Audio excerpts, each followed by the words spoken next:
नमस्कार। मैं ब्रिजेश। भारत एकात्मता स्तोत्र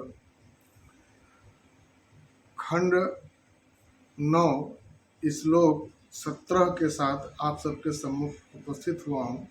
इस क्षमा याचना के साथ कि काफ़ी लंबे अंतराल के बाद आप सबके सम्मुख उपस्थित हो रहा हूँ, क्योंकि चुनाव चल रहा था। चुनाव में राजनीतिक गतिविधियों में देश, राष्ट्र और धर्म की आवश्यकता के अनुसार अपना भी उसमें कुछ योगदान हो सके, उस अंश भाग के समर्पण के निमित्त उधर व्यस्त था। उधर से खाली हो करके अब आपके सम्मुख उपस्थित हो रहा हूँ, इस एक निवेदन के साथ कि जो भी त्रुटि होगी आप सब क्षमा करेंगे।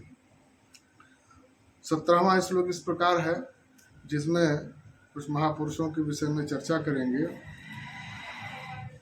देवलो रविदासश्च कबीरो गुरुनानकः नरसिंह दशमेशो दृढ़व्रतः।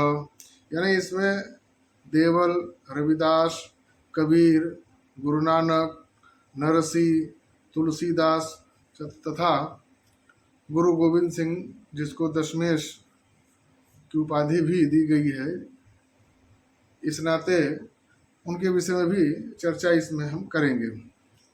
प्रथम चर्चा है देवल। देवल ऋषि के देवल नाम से दो ऋषि प्रसिद्ध हुए थे। एक जो हुए थे हरिवंश पुराण के अनुसार, एक देवल प्रत्युष वसु के पुत्र हुए हैं और दूसरे असित के पुत्र। ये दूसरे देवल रंभा के शाप से अष्टावक्र हो गए थे। गीता में उल्लिखित यही देवल ऋषि धर्मशास्त्र के प्रवक्ता थे। ये वेद व्यास के शिष्य थे। आज भी देवल स्मृति उपलब्ध है। उन्होंने धर्मांतरितों को पुनः वापस लेने का विधान भी अपने धर्मशास्त्रों के अध्ययन के उपरांत एक उसमें युक्ति बनाई थी, विधान बनाया था, किया था। ये वही देवल ऋषि हैं जो अभी जैसे धर्मांतरित होकर के अपने हिंदू धर्म, सनातन धर्म से अलग हो गए, और उन्हें कुछ अपने बीच के विद्वान कहते हैं कि नहीं, उनको वापस लेने से अपना धर्म भ्रष्ट हो जाएगा। तो इस मिथक को मिथ्या बताते हुए यथार्थ में उन्होंने जो बाहर चले गए हैं, धर्म से पृथक हो गए थे, उनको पुनः अपने धर्म के अंतर्गत लेने के लिए उन्होंने एक नाम दिया था घर वापसी का, जो आज भी कहीं न कहीं जिसके मन में होता है कि हमारे पूर्वजों ने गलती किया है तो हम सुधार सकते हैं, तो वो सुधार रहे हैं और घर वापसी कर भी रहे हैं। ये उन्हीं मेथड, उन्हीं देवल ऋषि के मेथड के आधार पर वो हो रहा है आजकल। दूसरे रविदास, संत रविदास, इनके विषय में कहा जाता है कि काशी में इनका जन्म हुआ और माँ गंगा की भक्ति करते थे, सभी देवी देवताओं की आराधना करते थे। लेकिन तथाकथित उस कालखंड में कुछ भ्रमित धर्म के ठेकेदारों द्वारा उनके आस्था पर विभिन्न प्रकार से चोट पहुंचाते हुए कई प्रकार के उनको परीक्षाओं के दौर से गुजरना पड़ा। उसमें भी वो सर्वथा सफल रहे। और एक कथा तो जो मेरी जानकारी में है कि उन्होंने कहा कि अगर तुम्हारी गंगा मैया तुम्हारे पर इतने प्रसन्न है और गंगा मैया हैं, देवी हैं, उनके आप भक्त हो, तो कुछ प्रमाण दीजिए। तो उन्होंने कहा, एक कंगन दिया, कहा कि आप गंगा जी में फेंक आइए। और वो अपने पास काठ की कठौती में गंगा जल रखे थे और माँ गंगा की आराधना याचना करते हुए उन्होंने उसमें हाथ डाला। कहा कि माँ गंगा, तेरी महिमा और तेरे भक्त की परीक्षा का समय है, अब सब कुछ तेरे हवाले है। जो तुझको लगे कि भक्त अगर सही है तो इसको परीक्षा में पास करना है या नहीं करना है, ये तुम्हें समर्पित है। और कहा जाता है कि जैसा हमने पढ़ा भी है कि वो कंगन जो गंगा जी में वो तथाकथित ठेकेदार फेंक आए थे, और वही कंगन रविदास जी अपने कठौते के में भरे हुए गंगा जल से निकाल करके उनको जो है वापस दिया। तो इस प्रकार से भी उन्होंने अपने आस्था की परीक्षा देते हुए परंतु अपने धर्म से अपने आप को नहीं डिगा पाए। आज भी काशी में उनके जन्म स्थान पर जो है सिर गोवर्धन में बीएचयू बनारस हिंदू यूनिवर्सिटी के पीछे उनका जन्म स्थान है, जहाँ पर मेला प्रतिवर्ष उनके जन्म स्थान पर लगता है। देश के अन्य विदेश कोने से लेकर के विदेशों तक से आते हैं श्रद्धालु, और वहाँ पर अपना लाभ लेते हैं, प्रसाद भी ग्रहण करते हैं, और उनके बताए हुए मार्गों पर अनुसरण करने का व्रत भी लेते हुए जाते हैं। इन्हीं की तरह एक और यहाँ महात्मा हुए थे, महात्मा कबीर, जिन्होंने ढकोसलावादियों को कठोर चोट पहुंचाते हुए उन्होंने सर्वथा सदैव इस विचारधारा जो यथार्थ है, मानववादी है, परंतु मानवता वही है जहाँ ईश्वर वास करता है, उसमें भी आडंबर से परे उनकी ईश भक्ति आज भी उनके कबीर के शब्द के कबीर वाणी के रूप में आज भी भजनों के रूप में गाया भी जाता है। हम सबके लिए बड़ा प्रेरणादायी भी है। और महर्षि रामानंद के वो शिष्य भी रहे, और उन्होंने कई प्रकार के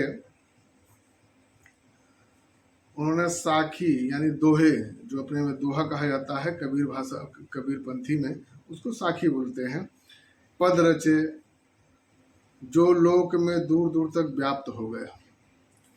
बीजक उसमें कबीर की वाणी का संलग्न है, और उनके मृत्यु के बाद उनके अनुयायियों ने एक नया पंथ भी बना लिया कबीर पंथ के नाम से। कर वो सभी लोग अपने जिनको जिनको गुरु मानते हैं, उनके जाने के बाद उनसे प्रेरणा मिलती रहे, इस प्रकार के काम करते हैं। कोई उसमें किसी को समस्या या आपत्ति का विषय होना भी नहीं चाहिए। और अपने सनातन धर्म और हिंदू धर्म के ऊपर सतत आघातों को सहते हुए यह समाज अनंत काल से चलता चला आ रहा आज भी भारत में विद्यमान है, और सनातन धर्म का जनक भारत देश ही है। और यही कारण है कि यहीं पर सारे देवी देवता जन्म लेते हैं, जन्म क्या अवतार लेते हैं, और यहीं से पूरे विश्व को संदेश देते हैं। यही कारण है कि देश के विघातक शक्तियाँ और विश्व के जो भारत में अपना या दुनिया में अपना वर्चस्व स्थापित करना चाहते हैं, उनको लगता है कि भारत को विनष्ट किए बिना उनका यह स्वप्न साकार नहीं होने वाला है। इसलिए सिर्फ और सिर्फ पूरी दुनिया में अगर कोई सबसे ज़्यादा किसी को अगर केंद्र बिंदु बना करके नष्ट करने का प्रयास किया जाता है तो वो भारत, और भारत में सनातन धर्म, क्योंकि सनातन धर्म को समाप्त किए बिना विश्व में कोई भी अपना संपूर्ण आधिपत्य स्थापित नहीं कर सकता। इसी उद्देश्य के साथ शायद आतताइयों का जो समूह है, जिसको तथाकथित इस्लाम के नाम से हम सभी जानते हैं, उनके भी पूरी दुनिया में इस्लाम पंथ को स्थापित करने के लिए वहाँ भी उनके मन में आता है कि भारत के प्रति गजवाए हिंद, यानी भारत में समूल हिंदू धर्म उनके मान बिंदुओं को नष्ट करिए, ताकि उनको प्रेरणा न मिल पावे और नष्ट हो जाए, तभी हम पूरी दुनिया पर हम इस्लाम को स्थापित कर पाएंगे। तो इस अभियान के बीच में समय समय पर संघर्ष अपने देश के भारत माता के सपूतों ने किया है। उसमें एक नाम आता है गुरु नानक देव का। गुरु नानक देव ने भी हिंदू धर्म को सुरक्षित और उनकी रक्षा के लिए जो उन्होंने काम किया,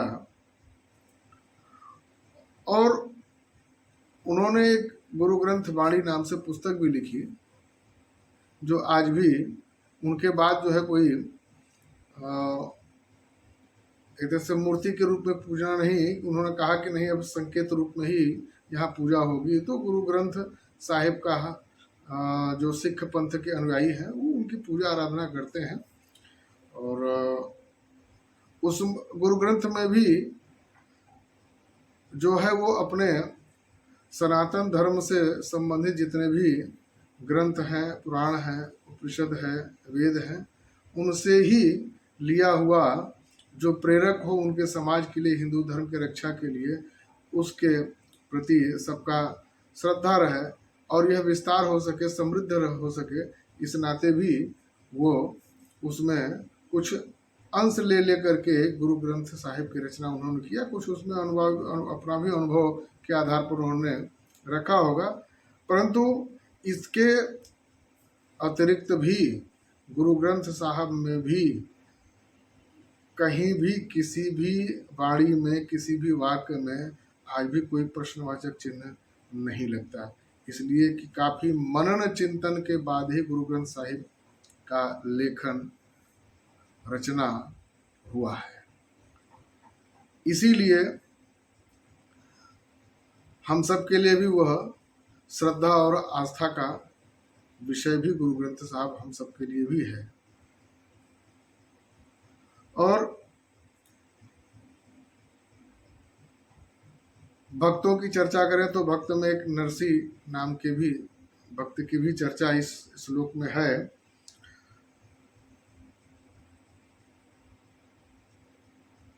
एक भक्त नरसी मेहता के रचित का चरित का परिचय देने वाला यदि कोई एक शब्द हो सकता है तो वह है भावपूर्ण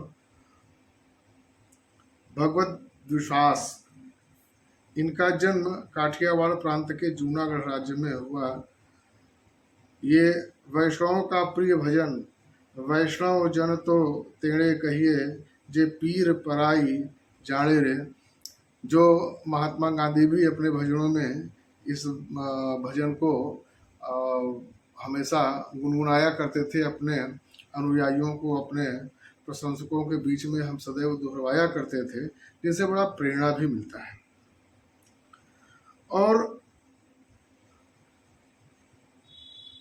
इस प्रकार के कई प्रकार के संत, महात्मा, भक्त सबने अपने अपने मत के अनुसार, अपने अपने भाव, अपने अपने ज्ञान के अनुरूप जो है सनातन धर्म से संबंधित विषयों को परिभाषित करते हुए इस सनातन के समृद्ध और सशक्त रखते हुए, बनाते हुए, और उसको कैसे अगली पीढ़ी में वो अग्रसारित हो सके, इसके लिए सर्वविधि उपाय करते हुए उन्होंने सबने अपने अपने जीवन को पूर्ण किया। इसी श्रृंखला में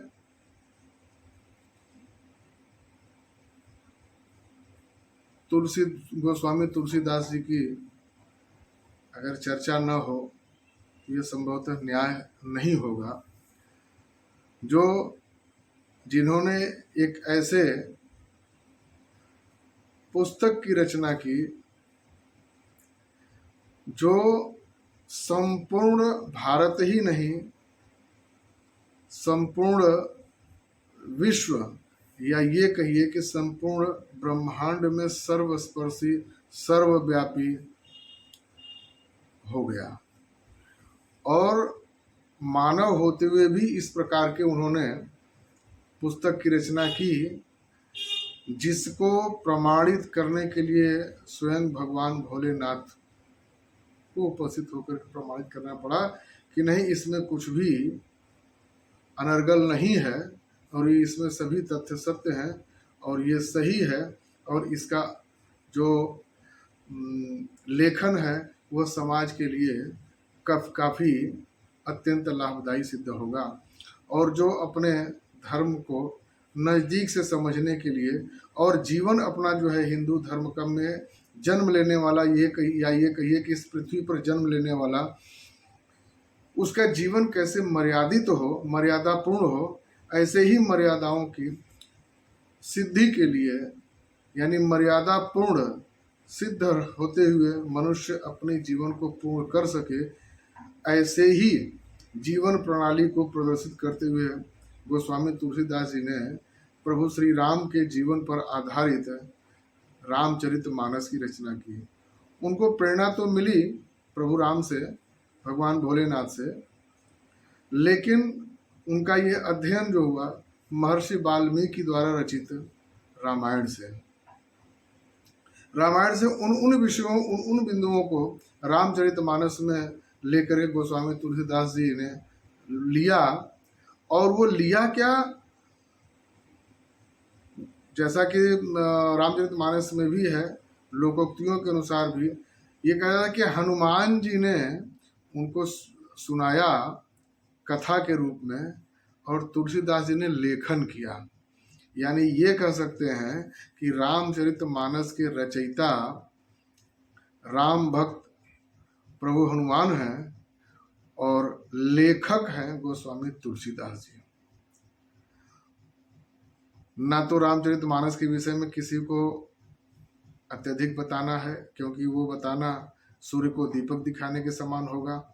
क्योंकि आज के तारीख में, आज के समय में कोई ऐसा घर, कोई ऐसा परिवार नहीं होगा जो राम के विषय में, रामचरितमानस के विषय में, रामायण के विषय में, या रामायण से संबंधित किसी पात्र के विषय में न जानते हो, या उनके घर में अखंड रामायण का पाठ न हुआ हो। यानी उनसे जुड़ाव सर्व समाज का सर्वस्पर्शी रूप से आज भी विद्यमान है, और वह इतना प्रामाणिक है कि जब भी उसका वाचन होता है, पाठ होता है पूरे श्रद्धा भाव से, तो किसी न किसी रूप में हनुमान जी स्वयं श्रवण करने आते हैं, और श्रवण करते हुए भगवान राम का आशीर्वाद लेकर के आते हैं, और सबको दे करके ऐसे क्षण भर में अंतर ध्यान हो जाते हैं, जब तक आप सोचेंगे कि कहाँ गए कहाँ गए, तब तक वो आंखों से ओझल हो जाते हैं।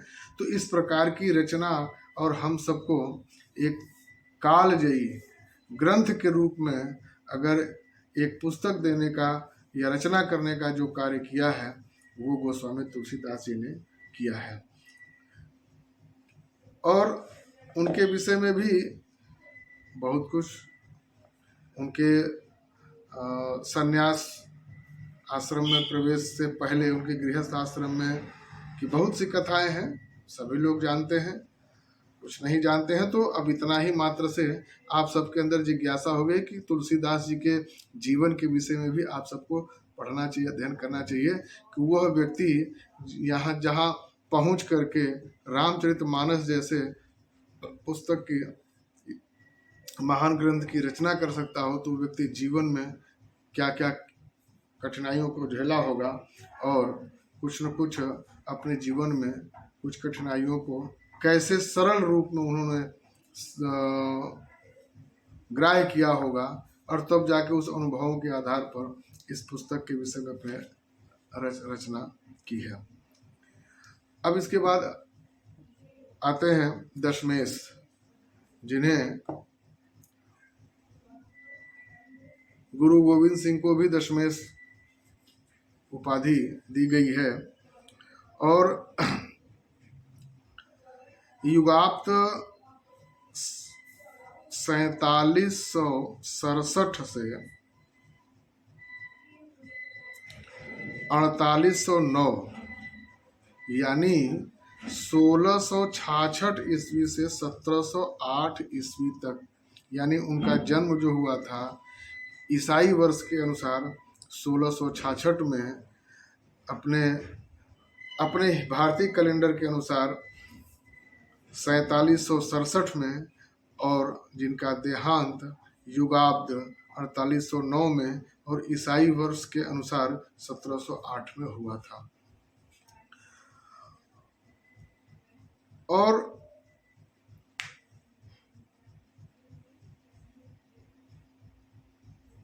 इनका गुरु गोविंद सिंह का मूल जो नाम था, गोविंद राय था। इन्होंने केशगढ़ आनंदपुर में खालसा पंथ की स्थापना की। और स्थापना क्यों किया? स्थापना इसलिए किया कि जो विधर्मी थे, हिंदू धर्म के विरोधी थे, जो अपने धर्म को स्थापना करने के लिए हिंदू धर्मावलंबियों पर अत्याचार करते थे, उनके घर की स्त्रियों माँ बहनों के साथ व्यभिचार करते थे, यानी हर विधि जो सनातन धर्म या किसी धर्म के को खंडित करते थे, ऐसे सभी के विरुद्ध उन्होंने खालसा पंथ की स्थापना की। और विशेष रूप से मुगलों से लड़ने के लिए, मुगलों से भारत भूमि, हिंदू धर्म, सनातन धर्म की रक्षा के लिए उन्होंने एक जो समूह का गठन किया, लड़ाकों का समूह, लड़ने वालों का, यानी उनका काम ही है कि सिर्फ और सिर्फ सनातन धर्म की रक्षा के लिए ही युद्ध करना। ऐसे लोगों का समूह जो होना, वही खालसा पंथ उन्होंने स्थापना की। और उन्होंने धर्म की रक्षा का दीक्षा दिया, और तभी से उनको गुरु की उपाधि मिली। यानी दीक्षा गुरु ही देता है, राह चलता कोई व्यक्ति नहीं देता, मित्र नहीं देता है, सगे संबंधी नहीं देते हैं। दीक्षा अगर देता है तो गुरु देता है। इसीलिए उनको गुरु गोविंद सिंह ही भी कहा जाता है। यानी राय से गुरु की उपाधि, यानी गोविंद राय से गुरु गोविंद सिंह हो गए। और पंच प्यारे इसी पंथ के अंतर्गत दो बच्चों का बलिदान, खैर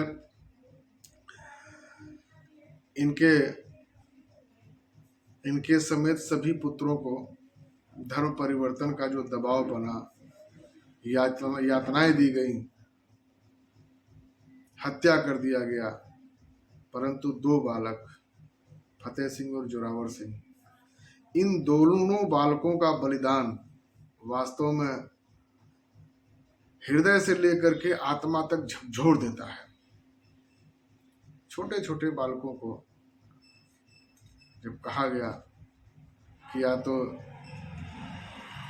मरो या तो धर्म बदलो, इन बालकों ने कहा हमें धर्म प्यारा है, प्राण नहीं प्यारा है। और अपने आप को बलिदान, जिस आयु में बच्चे कंचे खेला करते हैं, धूल में लोटा करते हैं, उस आयु में ये बच्चे, ये बालक वास्तव में बाल दिवस भारतवर्ष में इन बालकों के जन्मदिन या इनके बलिदान दिवस पर ही मनाना चाहिए। मैं इस वीडियो के माध्यम से एक आग्रह पूरे संपूर्ण देशवासियों से भी और संपूर्ण जो सनातन धर्म को मानने वाले हैं, खालसा पंथ को मानने वाले, उनसे आग्रह करूंगा, निवेदन करूंगा, प्रार्थना करूंगा कि उन बालकों के जन्मदिन अथवा उनके बलिदान दिवस पर बाल दिवस मनाएं और इनकी कथाओं का वाचन बालकों के बीच में जा करें, ताकि इनके कथाओं से, इनके जीवन चरित्रों से आगे आने वाली पीढ़ी को, बच्चों को एक प्रेरणा मिल सके और सनातन धर्म को एक बल भी मिल सके। ये इस श्लोक के अंतर्गत जो महापुरुष थे उनका हमने वृत्तांत एक छोटे रूप में आप सबके सम्मुख रखा, और इसके साथ ही आगे 10वें श्लोक, क्षमा करिएगा, 10वें खंड और 18वें श्लोक के साथ उपस्थित होऊंगा। इसमें यदि भाषा, मात्रा और किसी विषय से अगर किसी को ठेस पहुंचा होगा, मुझे क्षमा करते हुए, मेरा यह आशय कतई किसी के प्रति नहीं है कि नहीं किसी को कष्ट पहुंचे। मैं तो अपनी बात कहने के लिए आया हूं और अपनी ही बात करूंगा। मेरा कतई किसी के प्रति यह आशय नहीं है कि किसी को किसी प्रकार का ठेस पहुंचे। यदि ठेस पहुंचता है तो मैं उसके लिए खेद प्रकट करते हुए अगले वीडियो में आप सबके साथ उपस्थित होऊंगा इस आग्रह के साथ कि इस वीडियो का लाभ अधिक से अधिक लोग लें, इसलिए इसको अधिक से अधिक अग्रसारित करें, शेयर करें, पोस्ट करें। धन्यवाद। नमस्कार। भारत माता की जय।